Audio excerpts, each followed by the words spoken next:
Hello YouTube. This is not an easy video for me to make.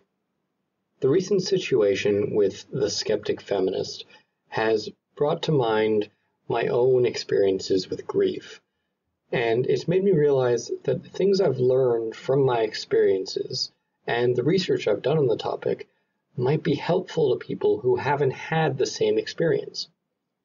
So keep in mind, the advice I'm about to give is what's worked for me.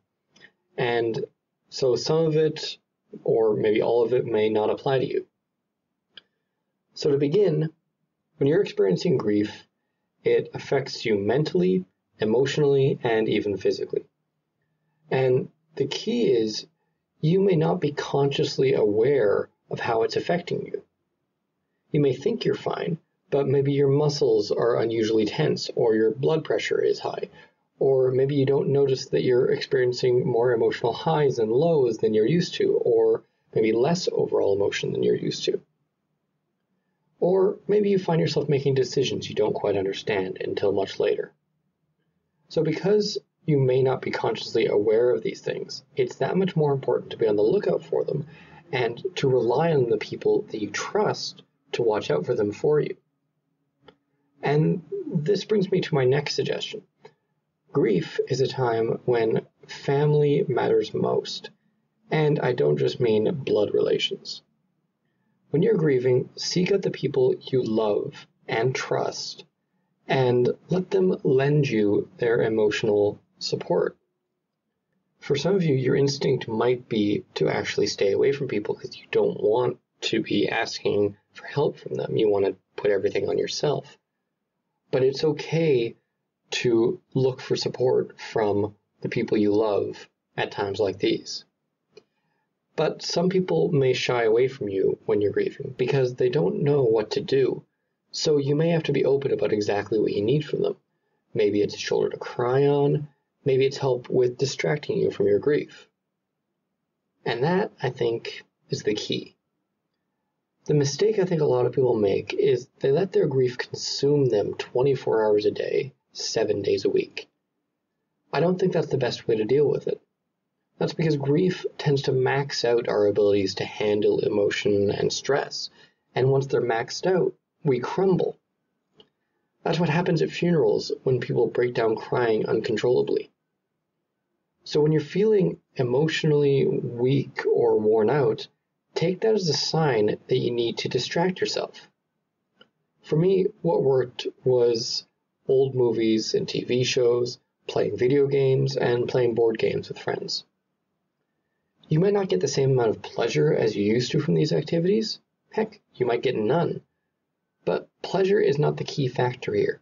The key factor is that while you're doing these things, your mind is engaged, which means you're not thinking about your grief. And part of this is not letting people pressure you into dealing with your grief when you're not feeling strong enough to do so. Understand that they're just trying to help, so be kind to them, but also be firm when you tell them you don't want to talk about it right now. So distractions can be very helpful, but it's important to note that not all distractions are created equal. For example, I would strongly advise against using drugs or alcohol while you're in the initial strongest stages of grief. Drugs and alcohol tend to break down your emotional and mental defenses, which is something grief already does for you. Drinking and doing drugs is just going to make you emotionally weaker at a time when you need all the strength you can get. Likewise, you shouldn't distract yourself with anything really important to your life, like, for example, important work tasks. Remember, grief tends to impair your reasoning abilities, and you wouldn't want to end up messing up important things in your life because you were blinded by grief. That's why I suggest things like video games and movies. They're risk-free activities that don't really affect your life one way or the other. So that's what you're going to do when you're feeling emotionally weak. But what about when you're feeling good? Well, that's when you need to do the hard stuff. That's when you should intentionally think about the cause of your grief. That's when you begin to work through the fear, anger, resentment, regret, sadness, or whatever emotions you're feeling. That's when you start to answer whatever questions you're facing. And that's when you take care of important things like funeral arrangements or all the bureaucracy surrounding death. It may end up being only an hour per day that you're feeling strong, but when you do, take advantage of it.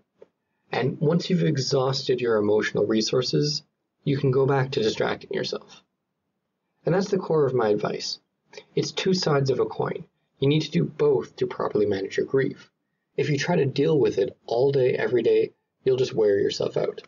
And if you try to distract yourself all day, every day, you'll never work through your feelings and you'll end up with all sorts of problems as a result.